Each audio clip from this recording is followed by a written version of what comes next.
Welcome back to the channel, guys. Javelin here as always, and I'm gonna do something a little different on the channel today.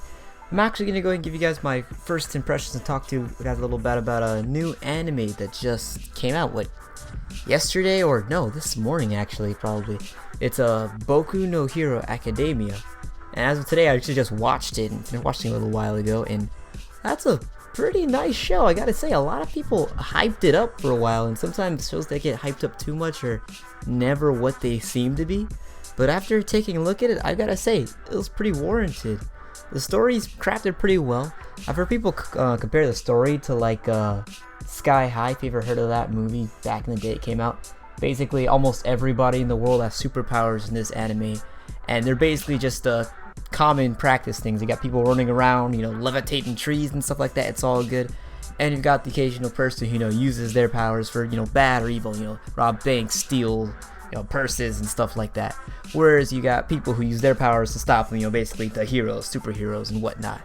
They use that plot pretty nicely, kind of give it like a whole Sky High perspective, where there's like certain schools that work better to train people to do heroes, or some people just decide not to use their powers at all and just live normal everyday lives, which is pretty awesome in itself. The animation for that show, it's actually it's different. It's got a really goofy art style for the main character and a lot of other people in the show, but I can tell from watching the opening, the endings, that when it needs to be, they're gonna put some really badass animations in there, especially for the inspiration for the main character. I think his name is Ultraman or something like that.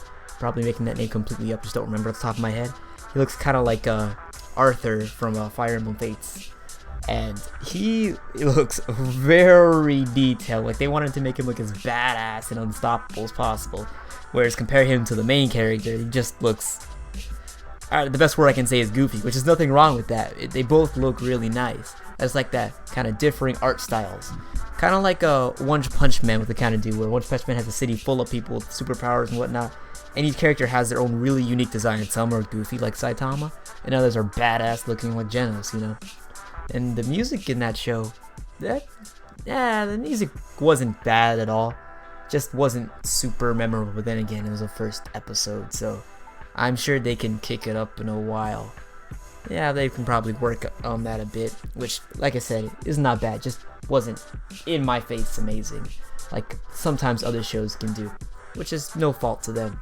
And the characters in the show, they introduced, I want to say maybe 3 characters that for sure are going to be recurring. They got, of course, the main dude who finds out, that he can't have his own superpowers and wants to be a hero as best as possible, which very admirable is what he does, which is kind of nice. I want to see how they can play it out, and if he's ever going to get powers or what he's going to do with that. He's going to be Batman, live off gadgets and stuff like that, which would be pretty cool as well.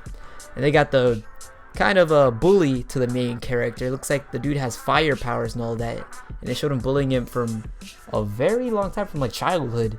He's gonna be your recurring character, that's for sure. He's on the cover of the anime, and he's been shown in a lot, like the intros and the outros and stuff like that. So we're gonna be seeing a lot of him. I'm not sure if he'll become like a Vegeta type character, where he's hates the main character at first and then sort of tolerates him later on in the series. I can see that happening. It's probably gonna happen, but we'll have to wait on that. And the third character is the let's see here, the mentor to the actual main character here. Ultraman is, I'm gonna just call him that because I cannot remember his actual name on the top of my head. He has, I believe, some depth going with him. I guess he's gonna be like the principal, like the teacher to the main character in the school that he's gonna go to, or newer school, I'm assuming, in the next few episodes. And you can tell before he shows up in this episode, they kind of show him in like an altered form, so I think he's like an old man in disguise or something like that, something along those lines, because you can show when he uses his powers, it takes a toll on him. He started coughing up blood at some point during the episode, so that for sure is going to be a plot point, which I'm interested in how they're going to play that out, whether he's dying or he just can't use his powers anymore or something like that.